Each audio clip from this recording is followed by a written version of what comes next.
Então, Mateus 5, a partir do versículo 1.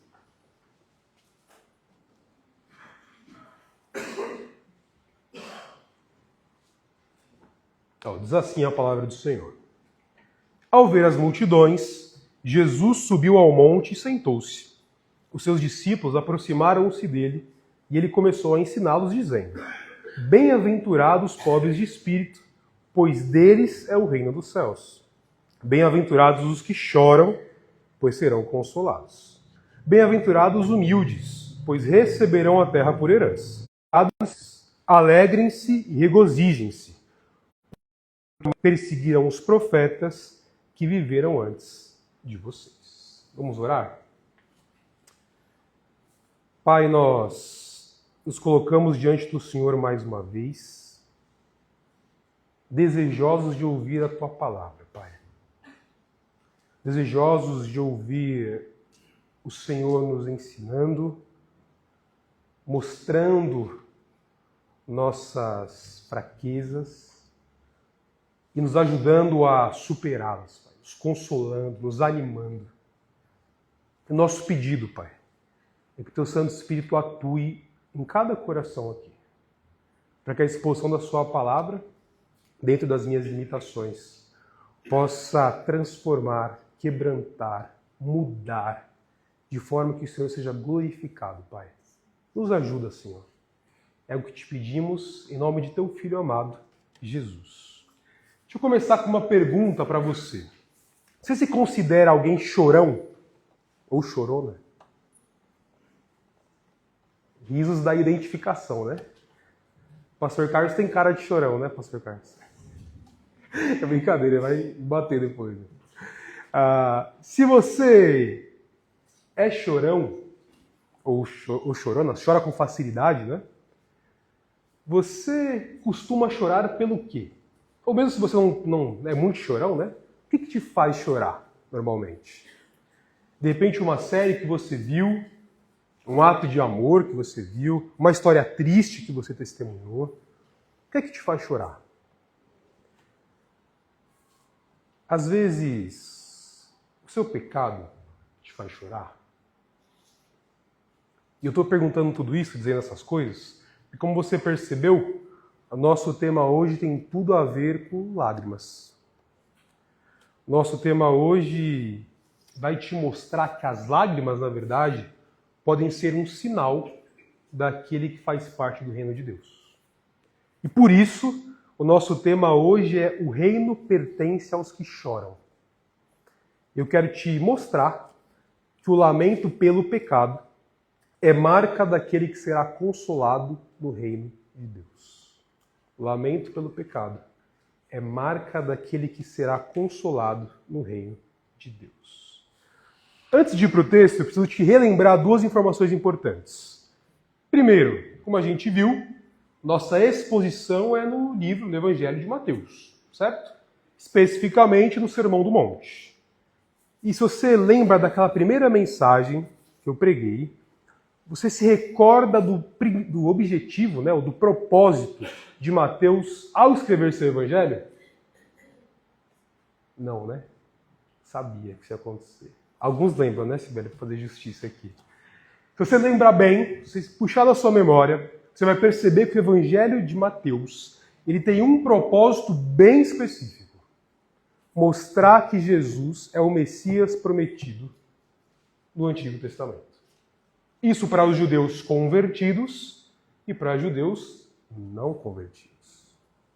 Mas além desse propósito de Mateus, que é bom a gente lembrar, é importante te relembrar também o propósito do Sermão do Monte dentro do Evangelho de Mateus. O propósito do Sermão do Monte em si é apresentar Jesus como o profeta esperado, o novo e maior Moisés. Lembra que eu falei isso na última pregação? Os dois sobem ao monte, os dois ensinam, só que em Moisés, Deus fala através de Moisés, de raios, de barulho. No Sermão do Monte, não. O próprio Deus desce para falar com a gente.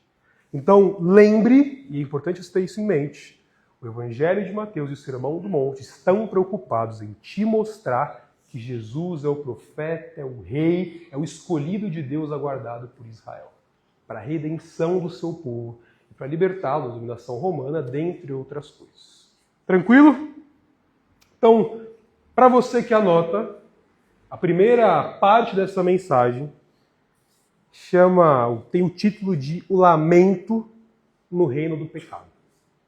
O lamento no reino do pecado. E para isso, eu vou dar essa primeira parte do texto. Bem-aventurados os que choram. Em primeiro lugar, a gente precisa ter em mente que essa bem-aventurança não está solta no texto. Você lembra da primeira bem-aventurança? Qual é? Bem-aventurados os pobres de espírito. Pense bem, meus queridos, por que, depois de falar que os pobres de espírito são bem-aventurados, porque deles é o reino de Deus, o reino dos céus, ele fala agora de choro, de lágrimas, de lamento, de estar em luto, e a gente pode entender esse texto de todas essas formas, tá? São formas de entender. Por que feliz? Por que abençoado? Por que aceito por Deus? Que é o significado de bem-aventurado, é aquele que chora. Perceba que o evangelista Mateus não escreveu isso por acaso, certo? Pensa aí, 2 segundos, quando eu tomo uma água aqui. Por que Jesus fala das lágrimas que vez por outra escorrem dos nossos olhos, depois de falar de ser pobre de espírito? Por uma razão muito simples. Aquele que é pobre de espírito, aquele que reconhece sua limitação de se achegar a Deus e ser aceito por Ele. Aquele que reconhece o pecado e a maldade presentes no próprio coração. Aquele que sabe que o melhor dos seus atos ainda está permeado por egoísmo, por orgulho, por maldade. Aquele que sabe que sem Jesus, ou sem a ação de Deus, é impossível se achegar a Ele. Ele lamenta. Ele chora. Ele se entristece pela condição do seu próprio coração. E ele se entristece pelos efeitos danosos do pecado. Não só na sua vida, não só pelos seus próprios pecados, mas também pelo pecado e pelas consequências dos pecados de outras pessoas. É inegável, meu irmão. A gente vive num mundo onde os efeitos do pecado são terríveis. São muito visíveis. Por todo lado que olhamos, você vai ver pecado. Você vai ver consequência. Você vai ver que apesar das coisas boas da vida, apesar da graça de Deus, misericordiosa, bondosa, nós vivemos em um mundo de morte. Nós vivemos em um mundo que tem injustiça. Nós vivemos em um mundo que, apesar das coisas boas, está repleto de tristezas. E a gente precisa lembrar que a própria palavra de Deus é muito enfática, muito firme em mostrar essa realidade pra gente, por mais dura que ela possa parecer. A Bíblia é bem clara em mostrar que depois de Gênesis 3, com a entrada do pecado no mundo, ele atingiu todas as áreas da nossa vida. Começamos a pecar, começamos a morrer, começamos a chorar. Nosso relacionamento com Deus foi rompido. E o resultado foi esse. Morte, injustiça, desigualdade, doenças, desequilíbrio, destruição da natureza, opressão, falsidade, enfim. Toda a criação geme e sofre sob os efeitos do pecado. É isso que Paulo diz lá em Romanos, certo? E é muito fácil perceber essas coisas. Se liga a televisão 5 minutos em qualquer jornal que você queira assistir, você vai perceber isso de forma muito clara. Basta você olhar para as tristezas do seu coração e você vai perceber isso de forma muito clara. Basta você lembrar Por mais que a gente não queira lembrar disso, né? Mas basta você lembrar das pessoas que você mesmo feriu. E você vai perceber como a nossa realidade está permeada pelo pecado e por seus efeitos. E quando nós pensamos nisso, esse é o sentimento que nos invade, ou deveria. Tristeza. Lamento. Perceba que Jesus não está falando de qualquer choro aqui, né? Como por uma série, ou por algo que você ouviu e te fez chorar, se emocionar. Jesus está falando exatamente do lamento, do choro, da tristeza causados pelo pecado. Esse choro por um mundo espiritualmente falido, a começar de nós mesmos. É verdade, eu sei, tá bom? Que esse tipo de ensino ele não é muito familiar para a gente. Ele é estranho a nós, na verdade, né? Nós vivemos de uma época em que a diversão, a felicidade, a alegria, estar satisfeito, estar ocupado, é aquilo que permeia a nossa vida. A gente escuta isso em todo e qualquer lugar, sempre. Até no mundo evangélico, né? Nós sabemos que aquilo que atrai pessoas normalmente é a prosperidade, é a bênção, é a felicidade. Mas existe uma face da vida cristã, existe uma dimensão da vida cristã em que a tristeza, o choro e o lamento devem estar presentes. E é por isso, exatamente por isso, que Jesus disse que bem-aventurado são os que choram. Jesus está dizendo que uma das características marcantes daquele que entra no reino dos céus é justamente o lamento pelo pecado. É justamente o choro pelo relacionamento rompido com Deus e seus efeitos. A tristeza pelo pecado faz parte da vida cristã. O luto por um mundo caído deve estar presente na vida do crente. O luto pela própria maldade, nossa limitação em obedecer e amar a Deus, em amar nossos irmãos, deve estar presente em nosso coração. É claro, o crente deve ser, sim, alguém marcado pela alegria. O crente deve ser, sim, alguém que você olha, você vê uma pessoa cheia de esperança, de satisfação em Deus. Mas, por outro lado, o crente deve ser também alguém muito consciente do seu próprio pecado e dos efeitos que isso traz, não só para si, mas para as outras pessoas. O crente deve estar muito consciente também dos efeitos que o pecado, desde Gênesis até hoje, produziram para a nossa sociedade, para a nossa natureza e, claro, como eu disse, para nós mesmos. O lamento pelo pecado, a tristeza por ele, as lágrimas por ele, devem estar presentes na nossa vida. E no Antigo Testamento, acho que tem uma figura que nos ajuda a lembrar ou a entender isso de uma maneira melhor. Você sabe que os profetas no Antigo Testamento, apesar que hoje a gente olha e fala, nossa, que legal, né, os profetas, eu queria conhecer Isaías, Jeremias, esse pessoal todo, eles eram algumas pessoas não muito queridas na época, né? Por quê? Porque normalmente Deus levantava um profeta, contava tudo bem. Não é isso? Tudo bem, o povo indo adorar a Deus, aquela felicidade, aquela alegria, né? Todo mundo fiel ao Senhor. Não. Claramente não. O profeta só era levantado quando todas as demais instituições do povo, o sacerdócio, o rei, autoridades civis, já tinham degringolado, acabado, corrompido, se desviado do Senhor e levado o povo para o mesmo caminho. Aí aparecia quem?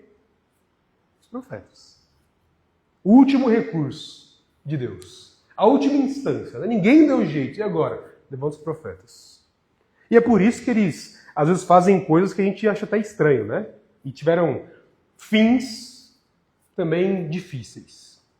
Mas entre os profetas, há um especialmente conhecido como o profeta chorão. Quem é? Jeremias. E por que ele é conhecido como profeta chorão? Pelo lamento, que ficou registrado, inclusive, no livro de Lamentações, em forma de poema. O que aconteceu? Na época em que ele foi levantado como profeta, o reino de Judá, reino do sul, lembra que Israel estava dividido, né? Reino do norte, reino de Israel, reino do sul. O reino do norte já tinha ido para o exílio, o reino do sul sobrou, e agora sofreria o juízo de Deus por causa de seus pecados. E ele então é levantado. Só que apesar do esforço grande, consciente, até teimoso de Jeremias, adivinha o que aconteceu? O povo continuou suas práticas pecaminosas e foi disciplinado pelo Senhor. E qual foi a reação de Jeremias? Está vendo? É isso mesmo. Não falei que isso ia acontecer? Não. Ele lamentou a tal ponto de ficar conhecido como profeta chorão. E para ilustrar isso, eu quero ler para vocês uma parte. Não precisa abrir, tá? Eu peguei uma parte aqui do próprio livro de Lamentações, capítulo 2, versículos 11 a 12. Diz assim: Os meus olhos estão cansados de chorar. A minha alma está atormentada. O meu coração se derrama, porque o povo está destruído, porque as crianças e bebês desmaiam pelas ruas da cidade. Eles clamam às suas mães: onde está o pão e o vinho? Ao mesmo tempo em que desmaiam pelas ruas da cidade. Como os feridos, a sua vida se desvanece no colo materno.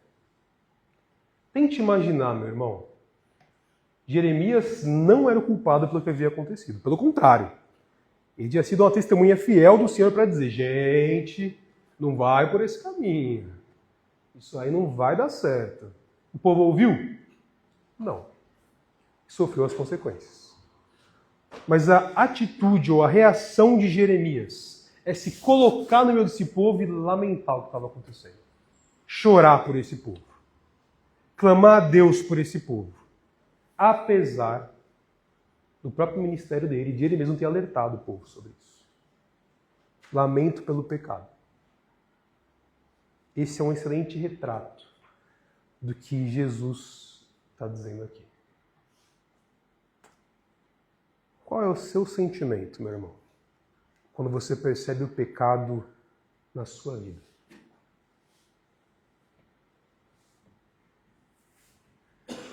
Qual a sua reação quando você é confrontado por Deus por causa de alguma atitude, hábito ou sentimento que ofende o caráter de Deus e afeta outras pessoas? Você reconhece, lamenta, se arrepende, muda e agradece, inclusive, quem está te alertando por ele ser instrumento de Deus na sua vida? Ou será que você se revolta e pensa: como essa pessoa tem a ousadia de vir falar do meu pecado? Ou talvez você até escuta, até concorda, mas só para a pessoa parar de falar. Como é que você lida, meu irmão, quando percebe o pecado na sua vida? Eu sei que existem, claro, acusações, né? Ou pessoas falam de algum pecado nosso que não necessariamente é verdade, tá? É até injusto. Mas eu não estou falando disso. Estou falando daquelas que você sabe que são verdadeiras. Mas que o nosso coração quer nos convencer exatamente do contrário. Como a gente é bom nisso, né?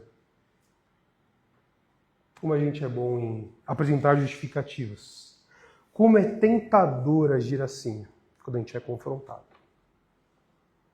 Não lamentamos o pecado. Não choramos a maldade. Ao contrário, somos rápidos em encontrar justificativas. Somos muito bons em tentar inverter a situação. Meu irmão, e eu vou dizer isso com todo o carinho do mundo. Se a sua vida tem sido marcada por um coração endurecido, se arrependa. Mude. Ore. Peça ajuda de seus pastores e líderes se for necessário. Só não permaneça da mesma forma. Não existe nada mais distante do reino de Deus que um coração endurecido. Qual o seu sentimento, meu irmão, quando você percebe os efeitos do pecado sobre a nossa sociedade?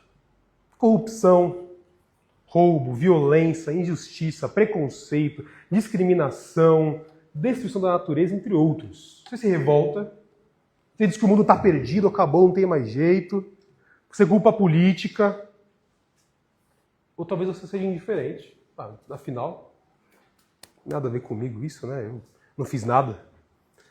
Como é que você reage? Talvez seja indignação, indiferença, revolta. Talvez seja dizer que as coisas de fato não têm jeito. Talvez não tenham mesmo. Talvez as coisas de fato não tenham jeito. Mas nós não podemos esquecer que quem escolheu essa realidade fomos nós mesmos lá em Gênesis 3. E continuamos escolhendo a cada vez que decidimos obedecer a algo além do próprio Deus. Diante dessas situações, nosso coração deveria se encher de lamento pelo pecado. Lamento por essas relações rompidas com Deus. E esse lamento deveria nos fazer correr com todas as nossas forças para diante do Senhor. Deveria fazer a gente adorar ao Senhor pela gratidão ou em gratidão à salvação que recebemos. Deveria fazer a gente orar mais, ler mais a palavra. Deveria fazer a gente querer estar continuamente em intimidade com Deus por tudo que Ele fez na nossa vida. Em gratidão, em louvor. Esse lamento pelo pecado deveria também nos fazer aumentar nosso senso de missão e de serviço. Eu vou dizer daqui a pouquinho. Qual a sua reação frente ao pecado, meu irmão? Se essa mensagem acabasse aqui, ela seria extremamente infeliz. Por quê? Porque por mais que o lamento seja de fato uma das faces da vida cristã, não são as lágrimas que nos definem. Não é a tristeza que nos define. Não é o choro que nos define. Não é o luto que marca a nossa identidade. Nossa identidade, pelo contrário, está na esperança que nós temos em Jesus, de sermos um dia consolados por Ele, como já somos agora, mas um dia plenamente. Nossa identidade está na esperança que temos de que um dia o próprio Deus vai enxugar nossas lágrimas. E é por isso que a segunda parte dessa mensagem, para você que anota, vai tratar do consolo no reino de Deus. Se a primeira parte foi o lamento no reino do pecado, a segunda parte trata do consolo no reino de Deus. E nós vamos usar para isso justamente a segunda parte. Bem-aventurados os que choram, pois serão consolados. E para falar disso, eu preciso te dizer que parece que Jesus está citando um outro texto do Antigo Testamento. E para te mostrar isso, eu vou pedir para você abrir a sua Bíblia lá em Isaías 61, versículos de 1 a 3.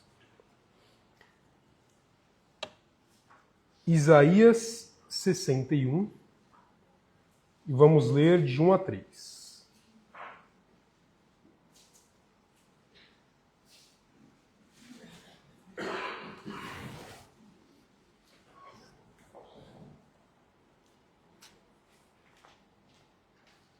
Eu vou ler de 1 a 3, mas para a gente interessa aqui especialmente 2 e 3, tá? Diz assim a palavra do Senhor.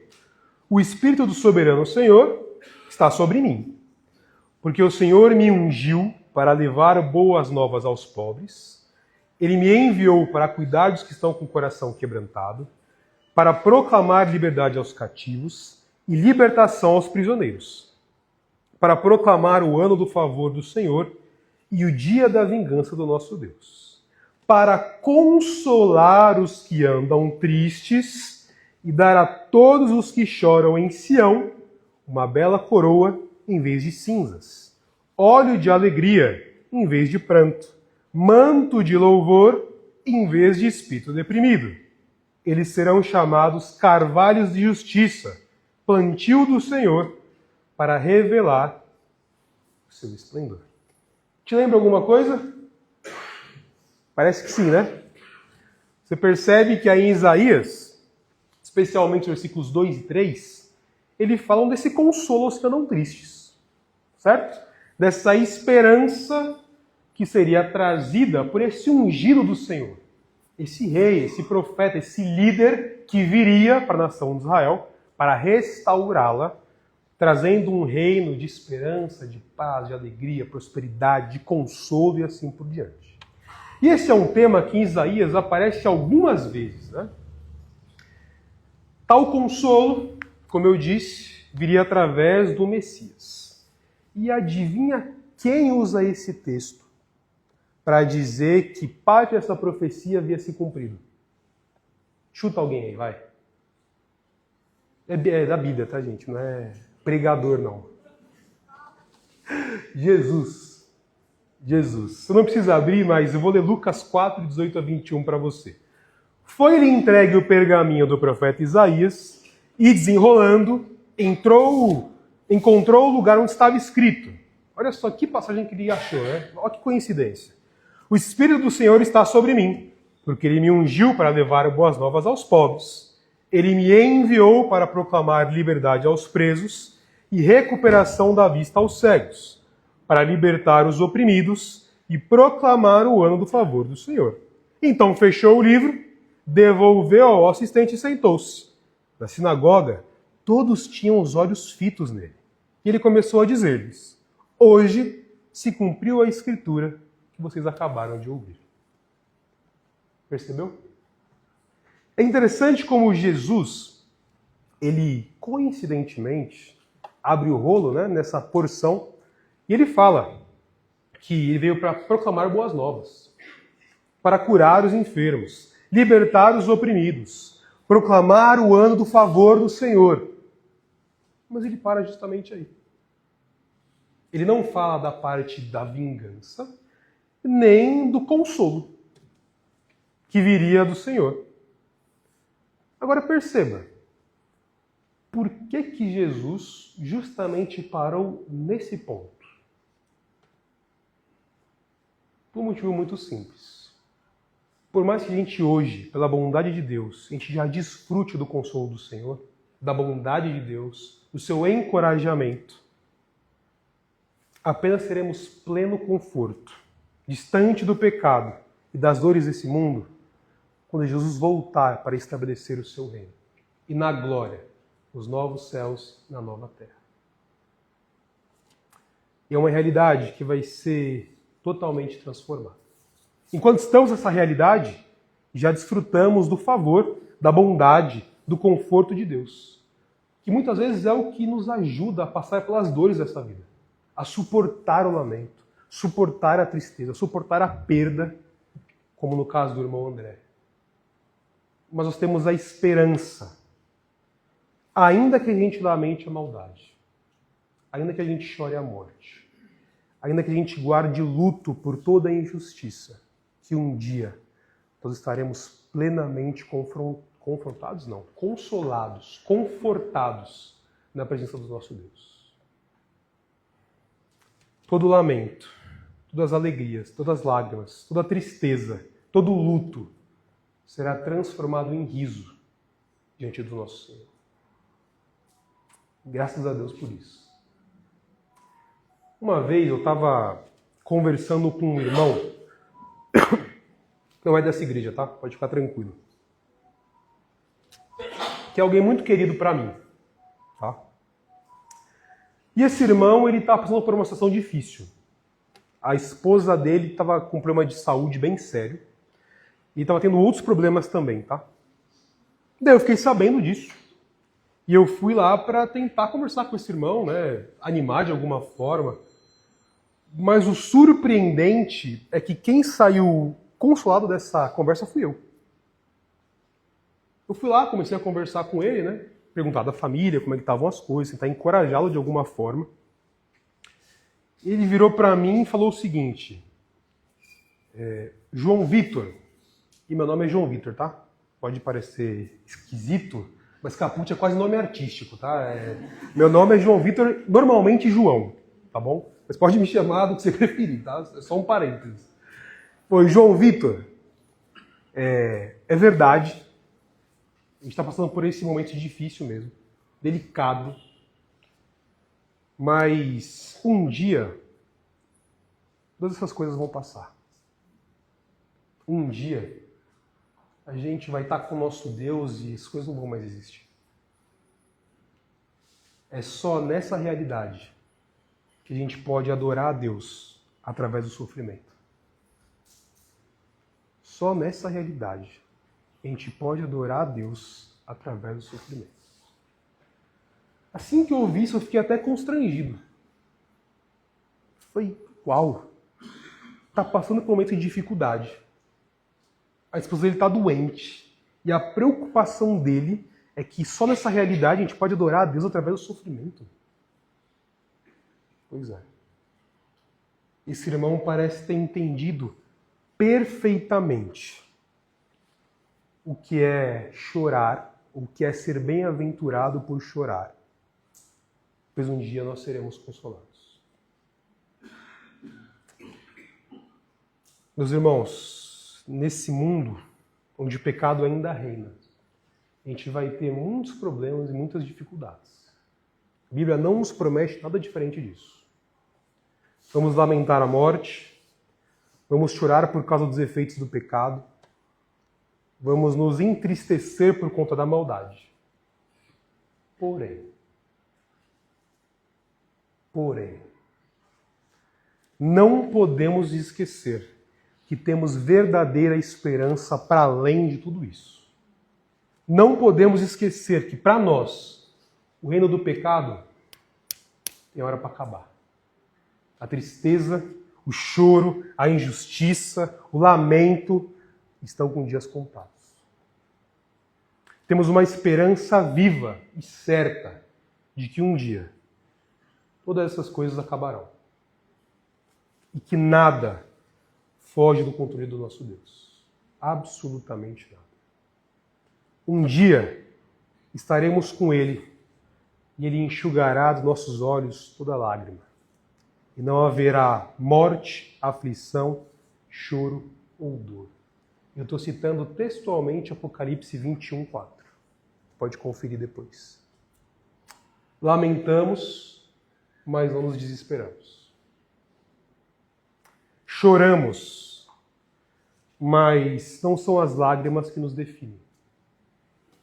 O que realmente mostra quem somos. Nossa esperança viva, poderosa e encarnada em Jesus. Um dia todo o mal vai passar. Nós estaremos confortados na presença do nosso Senhor.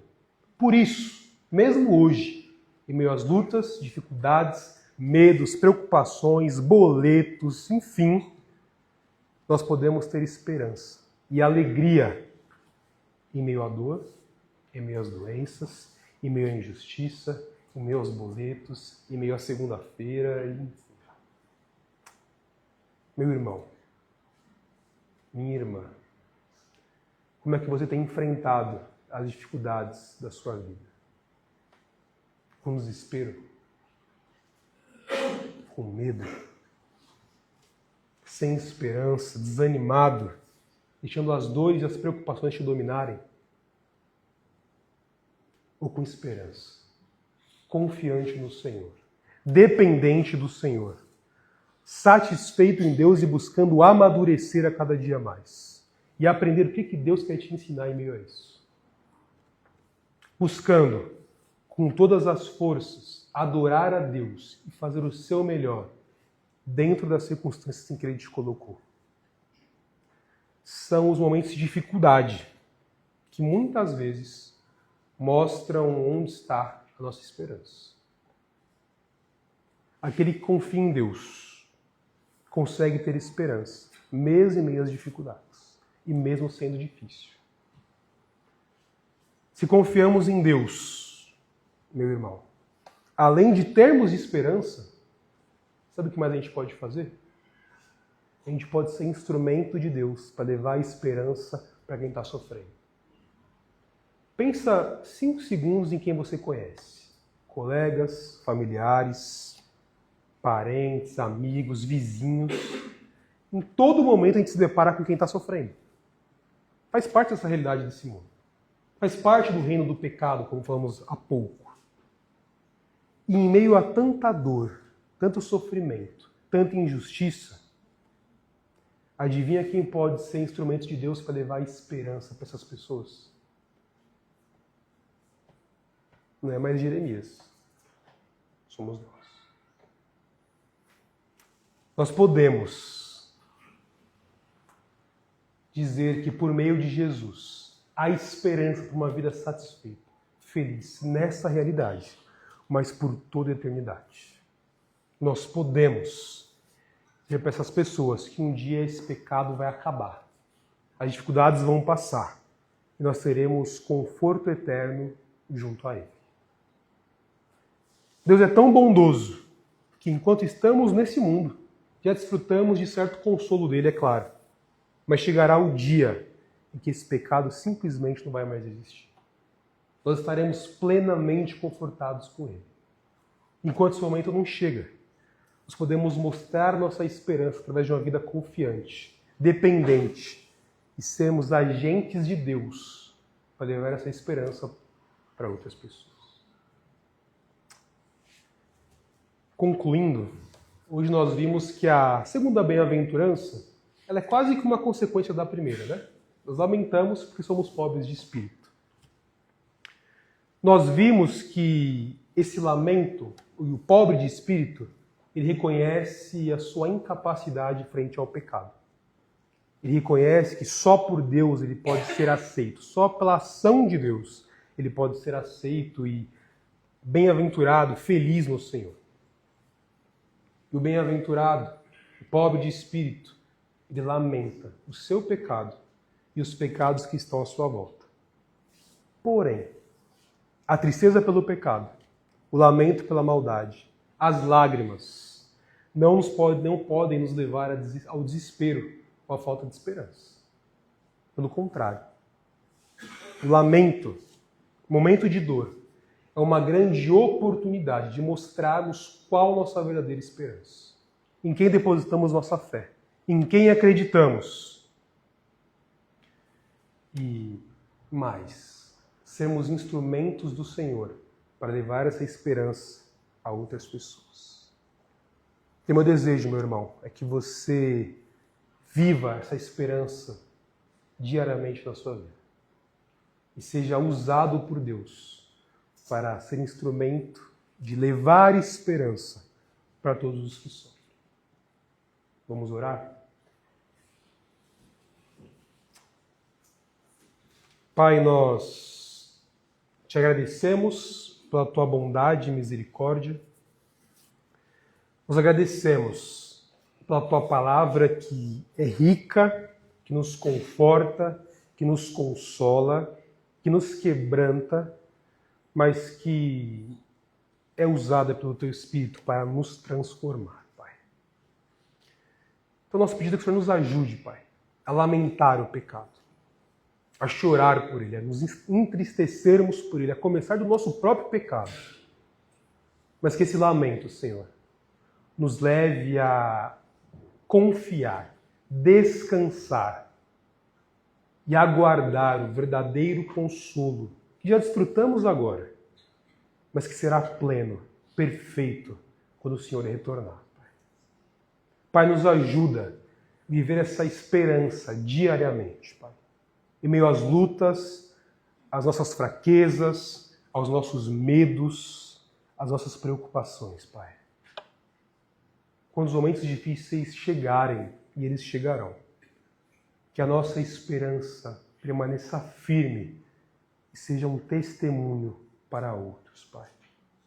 Nos ajuda a sermos instrumentos da Tua misericórdia para levar esperança aos que sofrem. Muito obrigado, Senhor, por essa oportunidade e por essa palavra. Em nome de Jesus que nós oramos. Amém.